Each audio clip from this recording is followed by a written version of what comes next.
Hey everybody, welcome back to Arm Pitching Development, where I help you amplify your mechanics and grow your pitching knowledge. You get all this just by hitting the subscribe button. So tonight we are talking through or going through an active recovery protocol using the J bands. There's two types of recovery sessions. One is a passive recovery, one's an active recovery. Why are these important?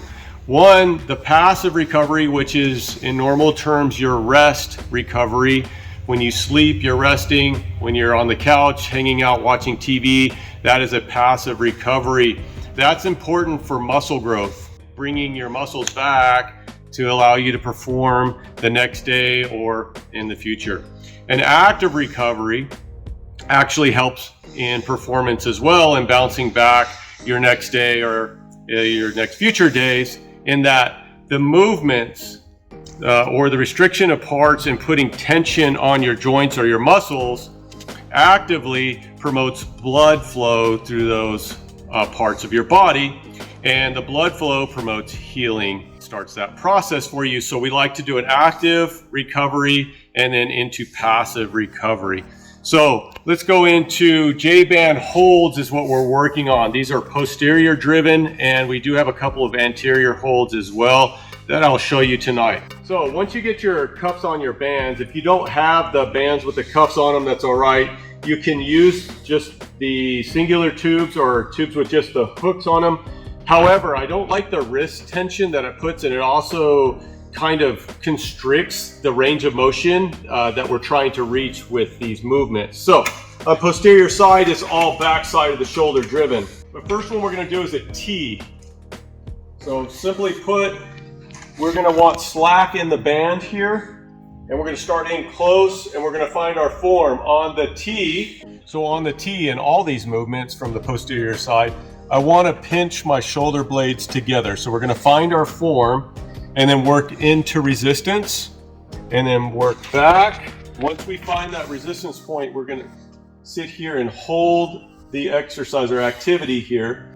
I want to say that we'll do these for 10, 15, 20 seconds, depends on how much strength that you want to put into this recovery movement in the posterior side. So the T is form number one from a resistant hold part. Again, we're promoting blood flow into the affected area from throwing or pitching that day. The second one is a post. So we're going to come up like a goal post here, pinch your shoulder blades together, bring them back, and then again working back into resistance.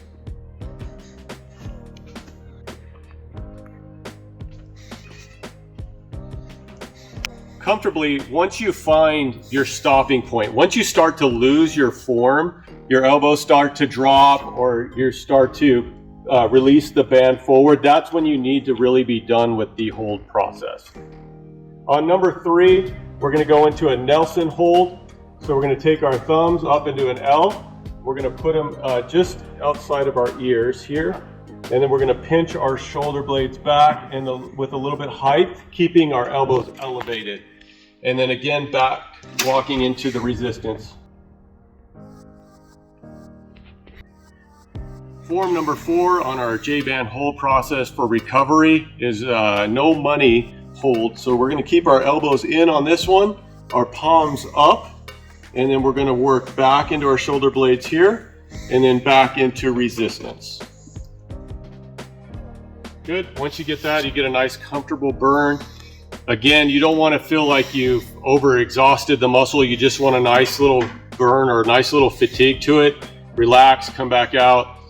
On this one, this is our fifth one. We're going to go into a skier hold. So we're going to come down and then pinch together here from the lower part and then work back into resistance. So that will cover the posterior pieces of your shoulder. You can find different ranges on these as well. Sometimes we'll work up to height here on a little bit higher hold. The only thing I don't want is to lean back into the band. I just want to keep my structure here. So you can find and experiment different ranges to hold from.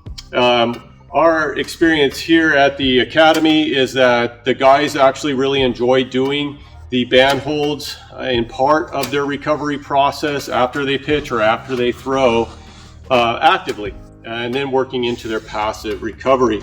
From the anterior side, the front side of the shoulder, you can work the same routine here where you're working a T, or you're working a post, or a Nelson.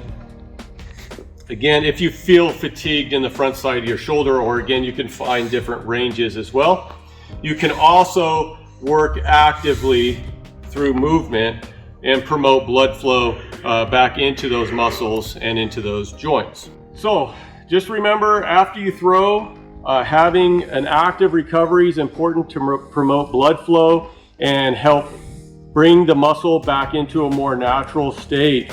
Your passive recovery is going to help bring you back into full strength in the coming days. Both play an important part to pitching and throwing in baseball, so I invite you guys to try those out on your own. Hey, so I hope you enjoyed the video. Don't forget to hit subscribe for more pitching tips, drills, exercises, and workouts. And until I shoot the next video, I'll see you guys next time.